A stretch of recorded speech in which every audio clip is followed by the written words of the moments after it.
Demonte colony 2 ஓவராலாக எப்படி இருக்குது அப்படின்னு நீங்கள் கேட்டிங்கன்னா நல்லா இருக்குது அப்படின்றத என்னோட ரிவ்யூ. ஸோ இந்த மூவியோட டேரக்டர் யாருன்னு பார்த்தீங்கன்னா அஜய் ஞானமுத்து தான். ஸோ ஸ்க்ரீன் பிளேவாக இருக்கட்டும், ஸ்டோரி ரைட்டிங்காக இருக்கட்டும், எல்லாமே அவ்வளோ சூப்பராக வந்து பண்ணியிருக்காரு.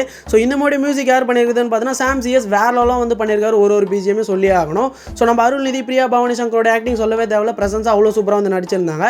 டிமாண்டி காலனி 1ல் பார்த்தீங்கன்னா சஸ்பென்ஸோடு வந்து முடிச்சிருப்பாங்க. இதுக்கப்புறம் எப்போ கண்டினியூ பண்ண போகிறாங்க பார்ட் 2 அப்படின்ற ஒரு எக்ஸ்பெக்டேஷனோட தான் போய் படத்தை பார்த்தேன். பட் நம்ம அஜய் ஞானமுத்து ஸ்டோரியில் வேற லெவலான ஒரு விஷயத்தை வந்து பண்ணியிருக்காரு. ஸோ படம் பார்க்குறப்ப கண்டிப்பாக உங்களுக்கு புரியும். கிளைமேக்ஸ்லையுமே பார்த்தோன்னா ஒரு ட்விஸ்ட்டை நம்ம கண்டிப்பாக எதிரே பார்த்துருக்க மாட்டோம். ஸோ அந்த மாதிரியான ஒரு ட்விஸ்ட் வந்து அந்த இடத்துல பார்க்க முடிஞ்சதுன்னே சொல்லலாம். பார்ட் 3க்குமே ஒரு லீடு கொடுத்துருப்பாங்க. ஸோ அதுவுமே ஏற்றுக்கிற மாதிரி தான் இருந்தது. இப்போவே முடிச்சிருக்கலாமே அப்படின்ற மாதிரி எங்கேயுமே வந்து தோணல.